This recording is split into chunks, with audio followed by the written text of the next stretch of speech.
Hello student, welcome to Dr. Shreya's Planet and this is my YouTube channel myself Dr. Shreya Goyal and ये जो platform है यहाँ हम BMS के academic concepts को simple way में समझाते हैं, आपको बताते हैं कि कैसे आपको अच्छा स्कोर करना है, कैसे ट्रिक्स के थ्रू आप स्मार्ट स्टडी कर सकते हैं और अपना सिलेबस कंप्लीट कर सकते हैं और अपने प्रॉफ में अच्छा स्कोर कर सकते हैं। तो आज से मैं स्टार्ट करने जा रही हूँ हमारी शलाक्य तंत्र की सीरीज़। तो हर एक लेक्चर बहुत इम्पॉर्टेंट रहेगा और हम इजीएस्ट वे में आपको शलाक्य टिप्स में लर्न कराने की कोशिश करेंगे। तो चलिए हम स्टार्ट करते हैं। सबसे पहले आता है शलाक्य तंत्र का परिचय एवं इतिहास। इम्पॉर्टेंट है, तो इससे पहले हमें याद होना चाहिए कि हमने अष्टांग में या फिर चरक में सब जगह हम पढ़ के आते हैं अष्टांग आयुर्वेद। तो 8 अंगों में जो जैसे हम पढ़ते हैं ना काय बाल ग्रह ऊर्ध्वांग, तो आचार्य वाग्भट ने ऊर्ध्वांग चिकित्सा के नाम से इसका वर्णन किया है, राइट, शलाक्य तंत्र का। तो देखो 8 अंगों में इसका एक इम्पोर्टेंस है अपने आप में ही। अब इसकी सबसे पहले निरुक्ति देखते हैं। तो शलाका या यत कर्म क्रियते तत् शलाक्यम मीन्स जिस भी क्रिया में शलाका का यूज किया जाए। शलाका मीन्स एक प्रोब लाइक स्ट्रक्चर, राइट। तो शलाक्य तंत्र की निरुक्ति सभी को याद करनी है, जो कि किसने बताई है, आचार्य डल्हन ने बताई है, जो कि क्या है, सुश्रुत के टीकाकार है। इन्होंने क्या कहा, शलाका या यत कर्म क्रियते तत् शलाक्यम शलाका प्रधानम कर्मम, ठीक है। तो शलाका द्वारा कर्म किए जाने के कारण इसे क्या कहते हैं, शलाक्य कहते हैं। और शलाक्यम तत्प्रधानम तंत्रम अपि शलाक्यम, और शलाका प्रधान कर्म को शलाक्य कहते हैं, इसका प्रमुख तंत्र भी शलाक्य कहलाता है। तो ये निरुक्ति सभी को याद होनी चाहिए कि शलाका या यत कर्म क्रियते तत् शलाक्यम, इतना ही याद कर लो, बहुत है, ठीक है। और दृष्टि विशारदः शलाकीन, यानी जो नेत्र विद्या के चिकित्सक हैं, ठीक है, जो दृष्टि विशारद, मतलब विशारद बोला जाता था ना पहले की, जैसे किसी ने ग्रेजुएशन किया फिर पोस्ट ग्रेजुएशन किया तो उसको हम विशारद बोलते हैं। तो किसी ने दृष्टि में विशारद कर रखी, यानी नेत्र विद्या का जो ज्ञाता है उसको क्या कहा जाता है, शलाकीन कहा जाता है, ठीक है। तो यहाँ पे एक बात ये भी आ गई कि शलाकीन किसे कहते हैं और शलाक्य तंत्र की निरुक्ति भी हमने देख ली। अब आती है डेफिनेशन। तो आचार्य सुश्रुत जी ने अपने प्रथम अध्याय में, वेदोत्पत्ति अध्याय में, सारे ही जो 8 अंग बताए गए हैं उनकी परिभाषा बताई है। तो यहाँ पर शलाक्य की परिभाषा है, ठीक है, ये याद करना बहुत जरूरी है, वाइवा पॉइंट ऑफ व्यू से भी पूछा जाता है। जब आपको कुछ भी नहीं आता है तब आपसे ये पूछा जाता है, या फिर आपको जब सब कुछ आता है तो सबसे पहला जो क्वेश्चन होता है तो यही होता है, क्या बोला जाता है कि शलाक्य की परिभाषा सुनाइए। तो क्या होता है, तत्र शलाक्यम नाम ऊर्ध्वजत्रुगता नाम, ठीक है। ऊर्ध्वजत्रु मीन्स होता है क्लैविकल, तो क्लैविकल से ऊपर वाले रोग, श्रवण नयन वदन घ्राण आदि संश्रितानाम व्याधि नाम उपशमनार्थम शलाक्यम तंत्रम प्रणिनार्थम च, ठीक है, शलाका यंत्रम प्रणिनार्थम च। तो ये बिल्कुल बिल्कुल टिप्स पे होनी चाहिए, डेफिनेशन आपको याद करनी है, एग्जाम में भी पूछा जाता है 5 मार्क्स में, 2 मार्क्स में। तो शलाक्य की परिभाषा अगर आपको 5 मार्क्स में पूछा जा रहा है तो आपको पहले शलाक्य की निरुक्ति बतानी है, आपको शलाकीन किसे कहते हैं ये बता देना है, फिर जाके आपको शलाक्य की परिभाषा लिखनी है। और इसमें चाहो तो और जैसे 5 मार्क्स का है तो आप इसमें ऐड कर सकते हो कि आयुर्वेद के 8 अंग लिख दिए, ठीक है। सबसे पहले आयुर्वेद के 8 अंग लिखे, फिर अलग अलग आचार्यों ने शलाक्य तंत्र को कौन से स्थान पर बताया गया है, ठीक है। जैसे हम देखते हैं चरक जी, तो चरक जी ने तीसरे नंबर पे बताया है, ठीक है। आचार्य सुश्रुत जी ने दूसरे नंबर पे बताया है। ऐसे ही आचार्य जो वाग्भट हैं, ठीक है, काय बाल ग्रह ऊर्ध्वांग, उन्होंने 4th स्थान पे बताया है। तो ये चीजें हमें लिख देनी है, ठीक है। आयुर्वेद के 8 अंगों के नाम लिख देने हैं, आचार्य वाग्भट ने इसे ऊर्ध्वांग चिकित्सा बोला है। तो ये सारी चीजें लिखने के बाद आपको निरुक्ति लिखनी है, फिर जाके आपको शलाक्य की परिभाषा लिखनी है, अगर आता है 5 मार्क्स में। अगर 2 मार्क्स में आता है तो आप नॉर्मल भी सिर्फ निरुक्ति और परिभाषा लिखेंगे तो काम चल जाएगा। शलाक्यम नाम, तो जत्रु के ऊपर स्थित कान, आंख, मुख, नाक आदि स्थानों में उत्पन्न व्याधियों को की चिकित्सा जिस विशेष विज्ञान में होती है तथा शलाका यंत्र प्रयोग विधि का वर्णन हो, उसे क्या कहते हैं, शलाक्य तंत्र कहते हैं। तो ये हमने देख लिया। अब आते हैं शलाक्य तंत्र का परिचय। तो शलाक्य तंत्र का परिचय यहाँ पर बताया गया है कि आदिकाल से ही आयुर्वेद विशेषज्ञ परक चिकित्सा का पालन करता आया है। तो आयुर्वेद में क्या होती है, विशेषज्ञ परक चिकित्सा की जाती है।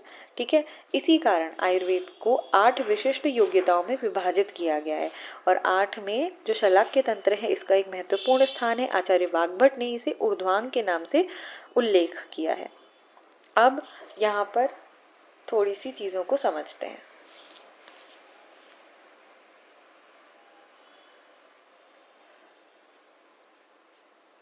तो देखो, अब ऊर्ध्वजत्रुगत रोग, ठीक है, ऊर्ध्वजत्रुगत में हमने देख लिया क्या क्या आता है, नेत्र, कर्ण, नासाशिर। तो सबसे पहले हम इनकी काउंटिंग देखते हैं। तो नेत्र रोग जो होते हैं वो टोटल होते हैं 76। ठीक है, कर्ण रोग जो होते हैं वो होते हैं टोटल 28। नासा रोग जो होते हैं, ये काउंटिंग याद करनी है, इसकी कोई ट्रिक नहीं है। ठीक है, नासा रोग जो होते हैं हमारे, नासा रोग होते हैं 31। ठीक है, शिरो रोग जो होते हैं,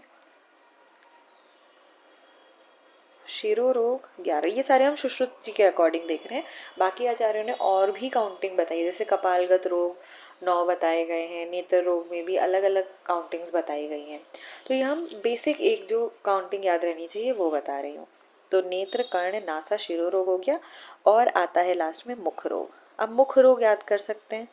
तो देखो, मुख में कितने दांत होते हैं, अब ये तरीका है। ठीक है, 32 दांत होते हैं, टीथ होते हैं। 32 को 2 से मल्टीप्लाई करो, 2 2 ज़ा 4, 2 3 ज़ा 6, इसमें ऐड कर दो 1, टोटल हो गया 65। ऐसे करके याद कर सकते हो, आपके पास कोई और तरीका है आप उससे याद कर सकते हैं। तो नेत्र रोग, कर्ण रोग, नासा रोग, शिरो रोग और मुख रोग, इनकी काउंटिंग याद रहनी चाहिए। ठीक है, ये काउंटिंग हमने देख ली।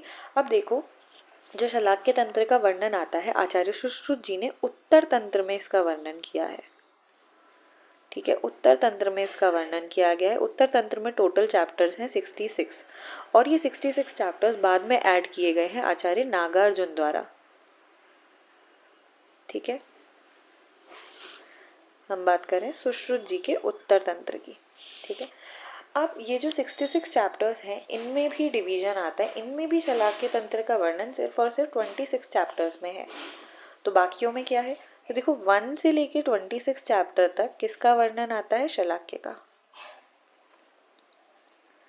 ठीक है, अब 26 के बाद के 12 चैप्टर्स, 26 के बाद के 12 चैप्टर्स में वर्णन किया गया है कौमार भृत्य का। कौमार भृत्य मीन्स पीडियाट्रिक्स, कौमार भृत्य। इसके बाद आते हैं 21 चैप्टर्स। तो 21 चैप्टर्स जो हैं, 21 चैप्टर्स में वर्णन किया गया है काय चिकित्सा का, मीन्स मेडिसिन। ठीक है, इसके बाद के इसके बाद के 3 चैप्टर्स में वर्णन किया गया है भूत विद्या का।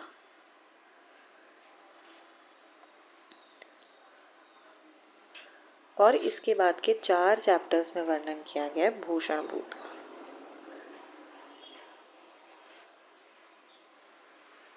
अगर आप इन सबको ऐड करते हैं तो आएगा 66।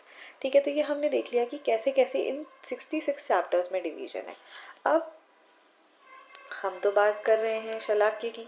तो शलाक्य में ये जो 1 से लेके 26 चैप्टर्स का डिवीजन है, इसमें भी डिवीजन कर दिया गया है क्या क्या, नेत्र रोग, कर्ण रोग, ठीक है, रोग लिख लेना, नासा रोग, ये चैप्टर्स की बात हो रही है, ये काउंटिंग की बात नहीं हो रही, काउंटिंग हमने पहले देखी थी, और शिरो रोग। राइट, इसको ऐसे लिख लेते हैं। ठीक है, तो अब देखो नेत्र रोग जो है, ये 1 से लेके 18th चैप्टर तक तो नेत्र रोग का वर्णन किया गया है। ठीक है, 19th चैप्टर में नयन अभिघात बताया है, नयन अभिघात यानी आंख में चोट लगना। ठीक है, कर्ण रोग, इसको दूसरे कलर से लिख लेते हैं। कर्ण रोग का वर्णन किया गया है चैप्टर नंबर 20 और 21 में। नासा रोग का वर्णन किया गया है चैप्टर 22, 23 एंड 24 में। शिरो रोग का वर्णन जो आता है ये 25 और 26 नंबर के चैप्टर में आता है। तो ये हमने चैप्टर्स का डिवीजन देख लिया। अब देखो यहाँ पर तो हमने बात कर ली किस चीज की, इसको थोड़ा छोटा कर देते हैं।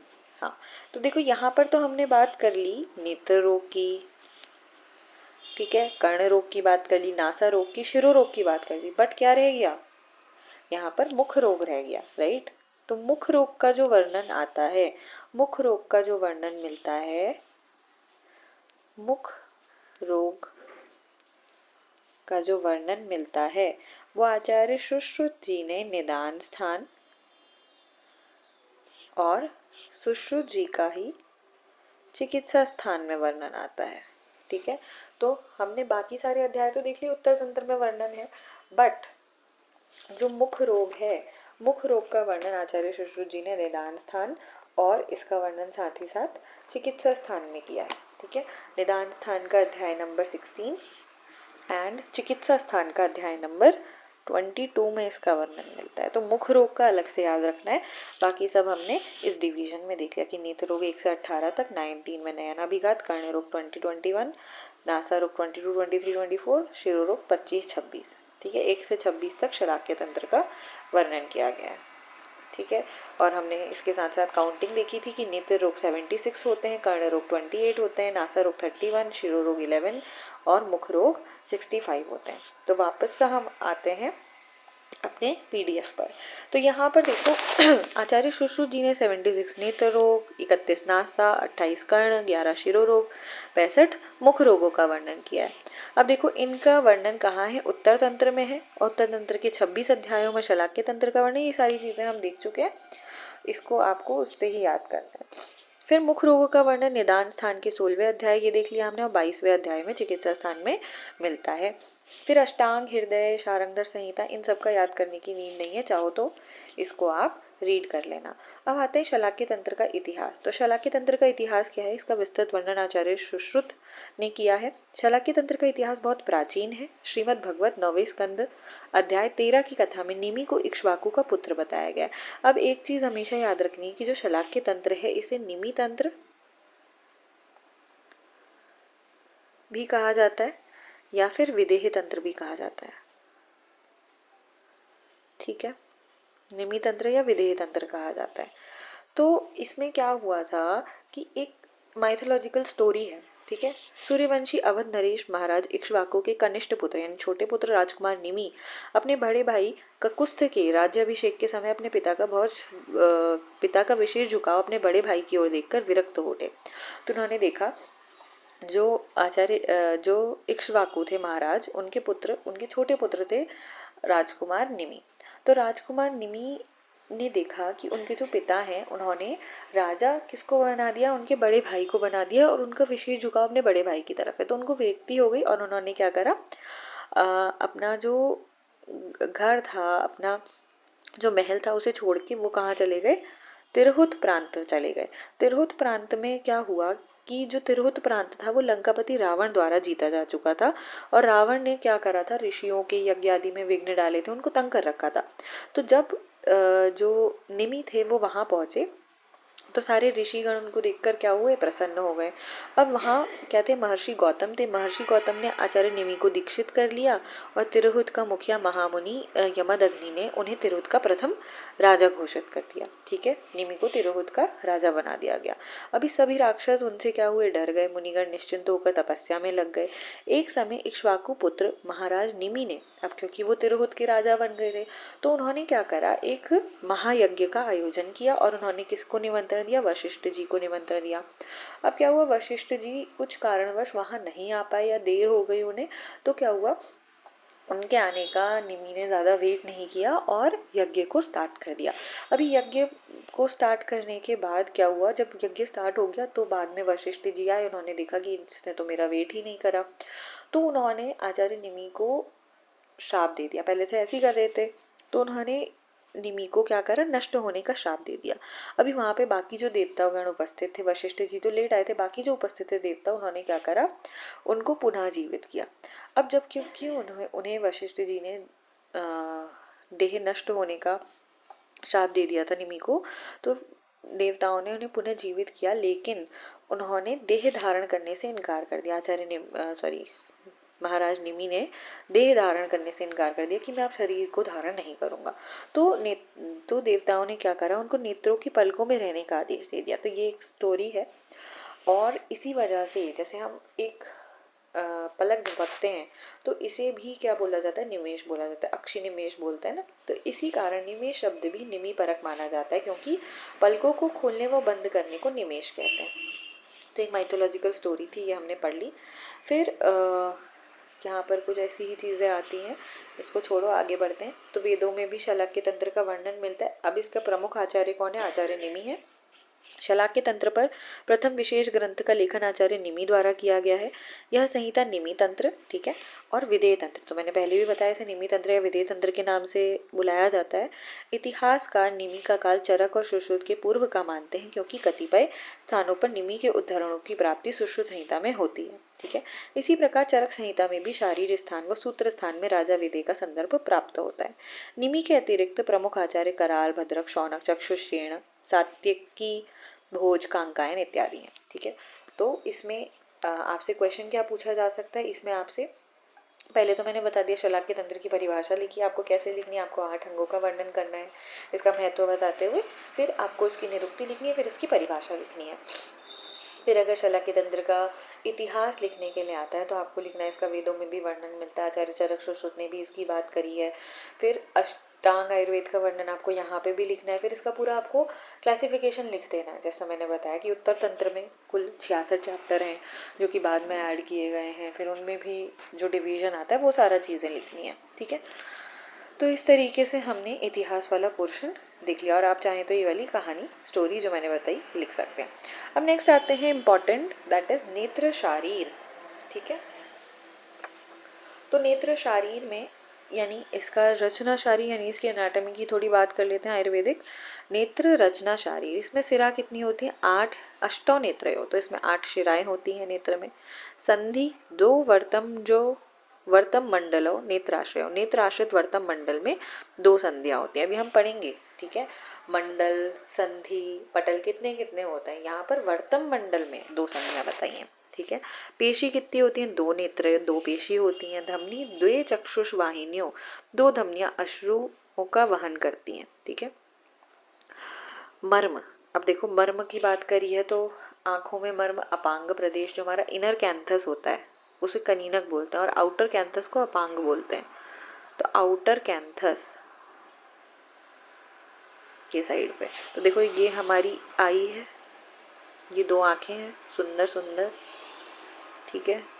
बिल्ली की आंखें बन गई है तो कोई बात नहीं, कोई ये नहीं कहेगा कि ये ड्राइंग खराब है। फिर ये आती है नोज, तो ये देखो जो अंदर की साइड है, इधर ये वाला इसे बोला जाता है इनर कैंथस, और जहाँ पे हम कजरा निकालते हैं ना ऐसे, ये बाहर का, इसे बोला जाता है आउटर कैंथस। तो आउटर कैंथस में मीन्स यहाँ पे जो मर्म होता है उसे बोला जाता है अपांग मर्म। तो 2 अपांग मर्म भ्रू पुच्छों के सिरों के नीचे और आंखों के बाह्य भाग पर रहते हैं। उन्हें विद्ध होने पर अंधता हो जाती है सिरा मर्म है। तो अपांग मर्म की बात कर ली, ठीक है। तो 2 अपांग मर्म होंगे, एक इधर होगा एक इधर होगा। आवर्त मर्म, 2 आवर्त मर्म बाहों के ऊपर अवनत डिप्रेस भागों में रहते हैं तथा उन पर आघात होने से दृष्टि दोष या अंधता हो जाती है, संधि मर्म है। तो 2 आवर्त मर्म, 2 अपांग मर्म। अब आता है स्थपनी, तो भ्रू कुटियों के मध्य में स्थपनी मर्म होता है, यानी जो आईब्रोज हैं इनके मध्य में, ठीक है, स्थपनी मर्म होता है। इस पर आघात होने से उपक्षेपवत लक्षण होते हैं, अर्थात विषलग्न मर्म होने के कारण शल्य निर्हरण प्राणघातक होता है, यानी इसमें अगर कोई शल्य घुस जाए तो उसको निकालने पर मृत्यु हो जाती है या प्राणघातक होता है। अब आते हैं श्रृंगाटक मर्म, तो देखो 4 श्रृंगाटक मर्म घ्राण, इंद्रिय, कर्ण, नेत्र व जीवा का संतर्पण करने वाली शिराओं के मध्य में स्थित होते हैं। यह सिरा मर्म है और सद्य मारक होते हैं। तो 4 श्रृंगाटक मर्म, ठीक है। तो हमने क्या क्या देखा, हमने देखा 2 अपांग मर्म, ठीक है, 2 आवर्त मर्म, 1 स्थपनी और 4 श्रृंगाटक मर्म। अब देखो नेत्र की आकृति बता रहे हैं, तो देखो नेत्र की आकृति विद्यात द्वय अंगुल बाहुल्य स्वांगुष्ठोदर सम्मितम द्वय अंगुलः सर्वतः सार्धम भिषग्नयन बुद्बुदम सुवृत्तम, ये मार्क करेंगे, सुवृत्तम इंपॉर्टेंट है, गोस्तनाकारम सर्वभूत गुणोद्भवम। ठीक है, यहाँ तक पहले समझते हैं क्या बोलना चाह रहे हैं। तो विद्या द्वय अंगुल बाहुल्यम, ठीक है, बाहुल्य का मतलब होता है वर्टिकल डायमीटर, ठीक है, वर्टिकल डायमीटर। और द्वय अंगुल सर्वतः सार्धम, तो सर्वतः बोला जाता है एंटीरो पोस्टीरियर डायमीटर को। तो इसको भी ऐसे समझो, यहाँ पर मैं ड्रॉ कर देती हूँ। Let's say this is an आई, ठीक है, ये आंख बना दी, ठीक है। तो जो वर्टिकल डायमीटर है मींस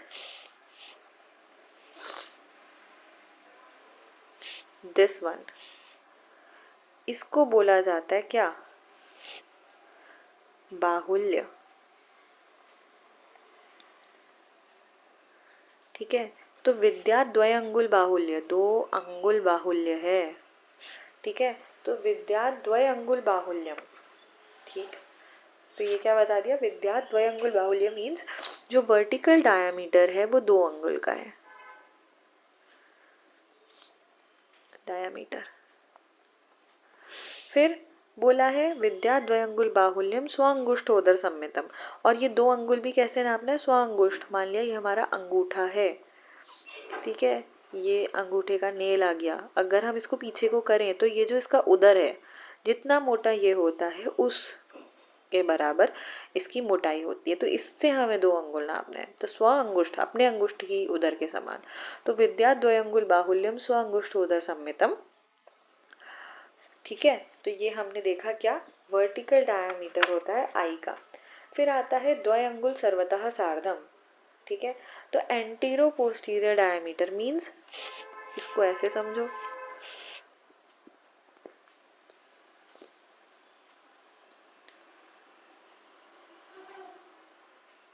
कि जैसे ये हमारी आई है, अब कोई पर्सन है ऐसे, ये उसकी नाक आ गई, ये मुंह आ गया, ये चिन आ गई, ठीक है। तो ये आईब्रो, ये आई है ऐसे, ठीक है। तो इसी को हम बड़ा करके अगर देखें तो देखो ऐसे करके है ये, राइट। तो इसको हम लेटरली देख रहे हैं। तो इसमें ये जो एंटीरियर से पोस्टीरियर की साइड डायमीटर होता है, ठीक है, ये एंटीरियर हो गया, ये पोस्टीरियर हो गया, तो एंटीरो पोस्टीरियर डायमीटर को क्या बोला जाता है, सर्वतः बोला जाता है। और ये कितना होता है, ये होता है 2.5 अंगुल।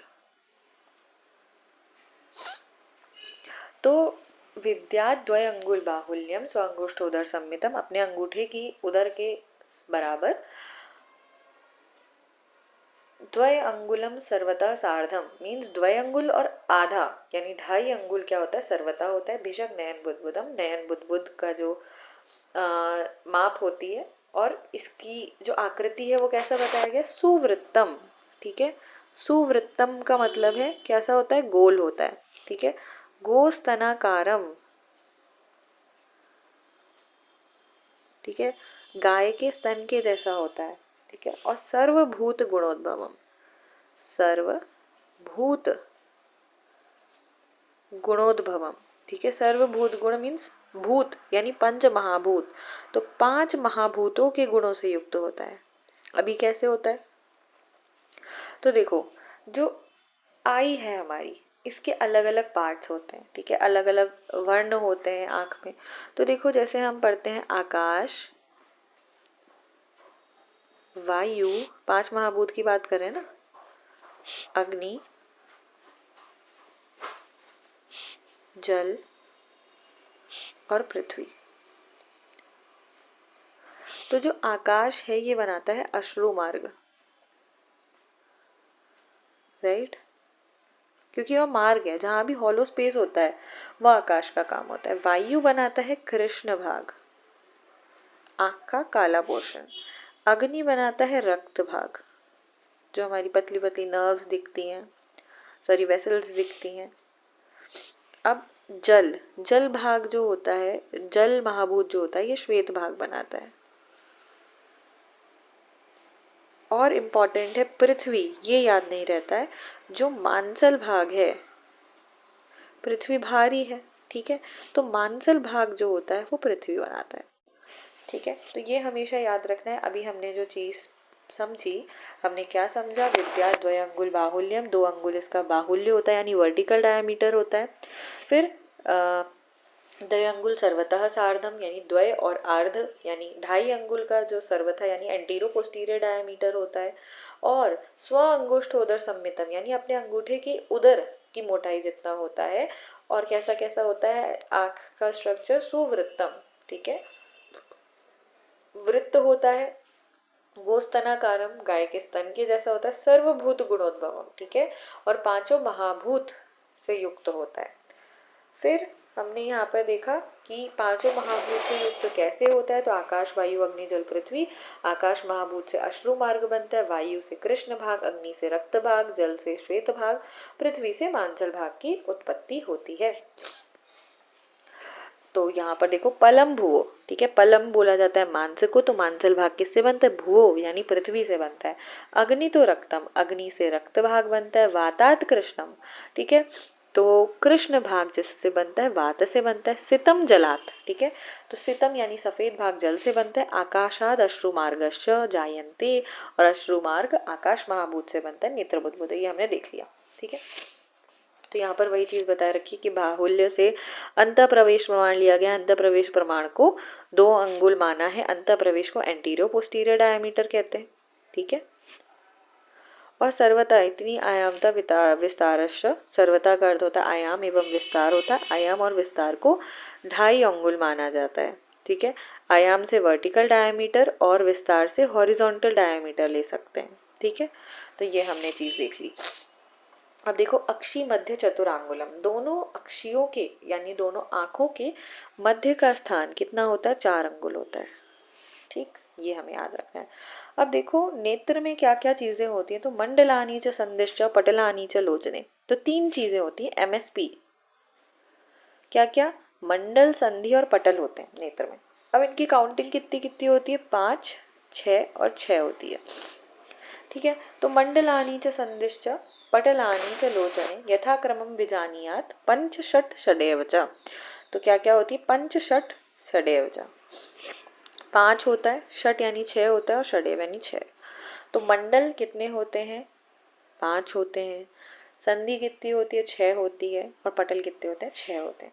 तो देखो इसको ऐसे याद कर सकते हैं, जो 5 मंडल हैं पीवी शकृत से याद रखो। ठीक है, पीवी पक्षम भरतम श्वेत कृष्ण और दृष्टि। इसको आप लोग ऐसे भी याद कर सकते हो, देखो एक डायग्राम के थ्रू। कैसे, ये आ गया हमारा आई, ये आ गई इसकी लैशेस। ठीक है, ये आ गया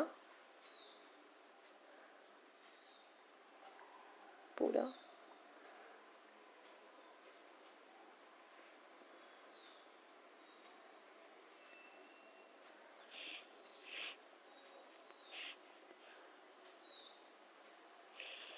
अब देखो तो क्या है, सबसे बाहर ये जो आई लैशेस है इनको बोला जाता है पक्षम, तो ये हो गया पक्षम मंडल। ठीक है, अब ये जो आई लिड है, ठीक है, लिड को बोला जाता है वर्तम, तो ये हो गया हमारा वर्तम मंडल। फिर ये जो व्हाइट वाला पोर्शन है इसे बोला जाता है शुक्ल मंडल।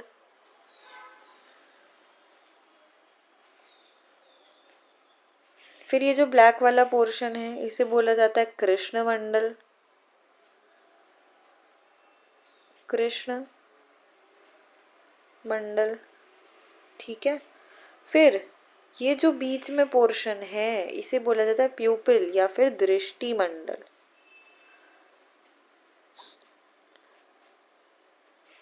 ठीक है, तो इसको आप पीवी शकृत, ये कोड है, इससे भी याद कर सकते हो, डायग्राम से भी याद हो सकता है, बाहर से अंदर की तरफ चलेंगे तो पी से आ गया हमारा पक्षम मंडल, वी से वर्तम, श से शुक्ल, क से कृष्ण, द से दृष्टि हो गया।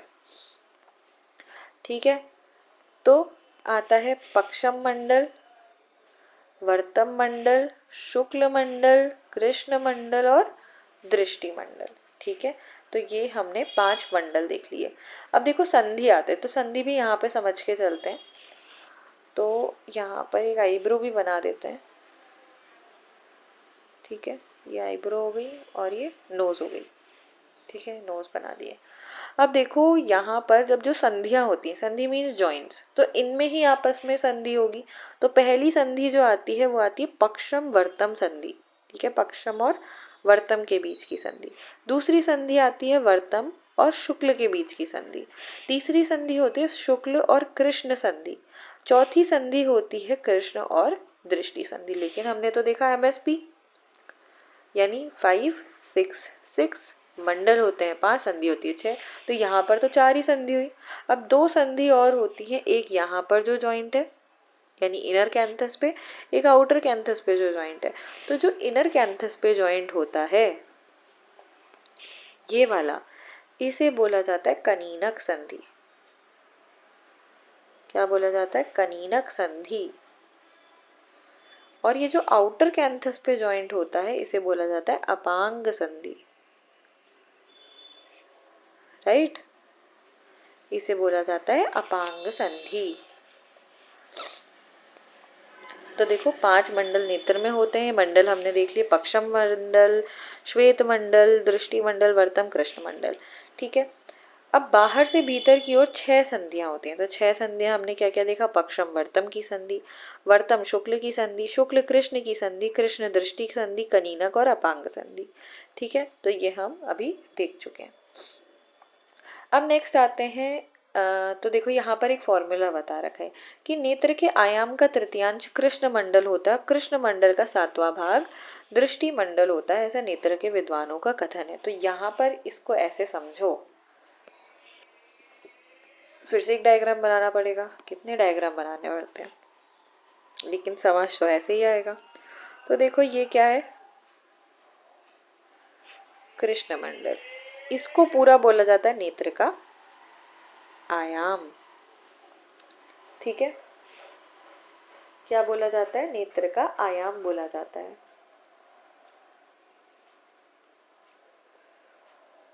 अब यहाँ पर ऊपर क्या बोला था, जो हमने पढ़ा था, नेत्र का आयाम जो होता है, अब इसको ऐसे याद रखना, न क द, और इसमें सबसे बड़ा क्या है? न बड़ा है। तो न से हमें याद रखना है नेत्र का आयाम होता है, ठीक है। जो नेत्र का आयाम होता है अगर हम उसको 3 से डिवाइड कर दें, क आ रहा है ना, अभी हमें क निकालना है, तो कृष्ण मंडल जो है वो नेत्र के आयाम को अगर हम 3 से डिवाइड करें तो जाके हमें कृष्ण मंडल मिलता है, ठीक है। कृष्ण मंडल क्या है? नेत्र के आयाम को अगर हम 3 से डिवाइड कर दें तो ये जो कृष्ण मंडल वाला पोर्शन है, ये जो ब्लैक वाला पोर्शन है, तो ये आ जाएगा हमारे पास, ठीक है। तो नेत्र का कृष्ण मंडल वाला पोर्शन है। अब आते हैं दूसरा,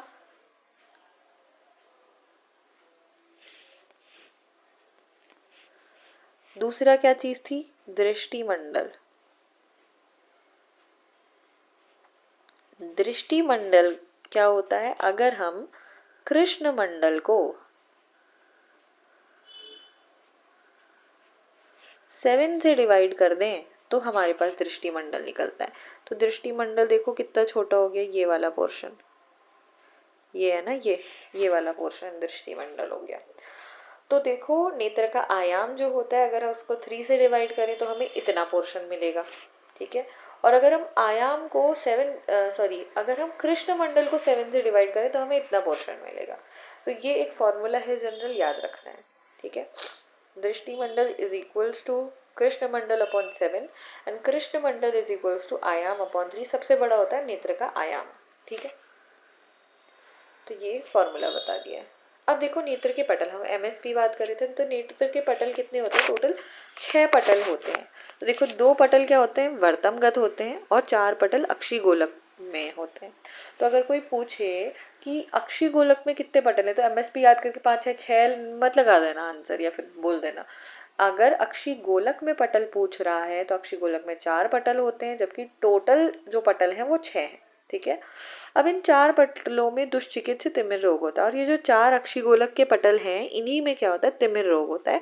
तिमिर रोग हम आगे पढ़ेंगे।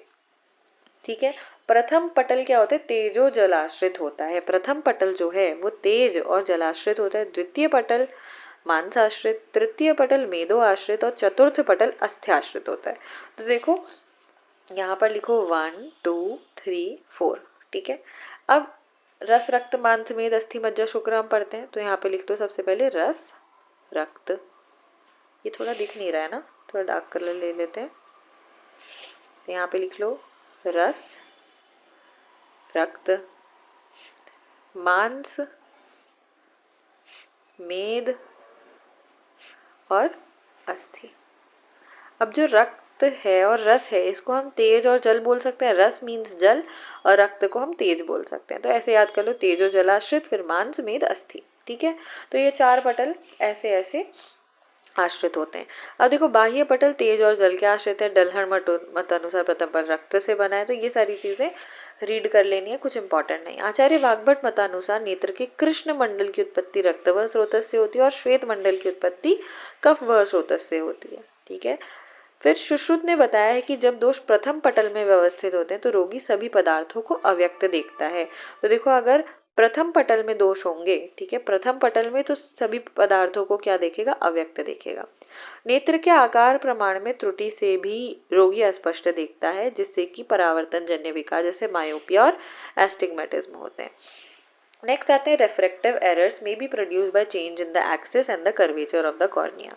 यह तथ्य कृष्ण मंडल कॉर्निया एवं एक्वस ह्यूमर की ओर इंगित करता है। द्वितीय पटल, अभी हमने देखा प्रथम पटल में अगर दोष आश्रित हैं तो पदार्थों को कैसा देखेगा, अव्यक्त देखेगा। अगर द्वितीय पटल में स्थित होते हैं, ठीक है, तो क्या होगा, मांस के आश्रित है। ये मतानुसार एक पटल के बाद दूसरा पटल आता है, अर्थात पहले पटल के भीतर द्वितीय पटल स्थित होगा, अर्थात द्वितीय पटल कॉर्निया के भीतर होगा जो कि यूवियल ट्रैक्ट है। मांस में बंधन गुण होता है। अब देखो ये चीज देखो, द्वितीय पटल में दोष स्थित होने पर दुर्बल दृष्टि, ठीक है, दृष्टि दुर्बल हो जाती है। सबसे पहला था प्रथम पटल में आश्रित अगर दोष होंगे तो अव्यक्त दिखेगा, द्वितीय पटल में आश्रित होंगे तो दृष्टि कैसी हो जाएगी, दुर्बल हो जाएगी। ठीक है, आगे चलते हैं।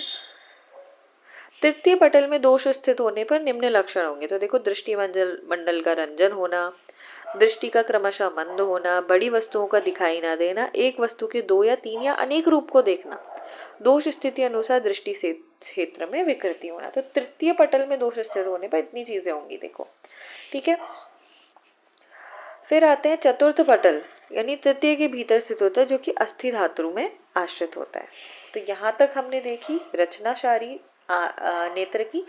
अभी इसके आगे हम anatomy of I next lecture में देखेंगे। आई होप कि आपको इतना तक चीज समझ आई होगी, और आगे की वीडियोस अगर आपको मिलती रहे टाइम से तो सब्सक्राइब कर दीजिए चैनल को। Thank you.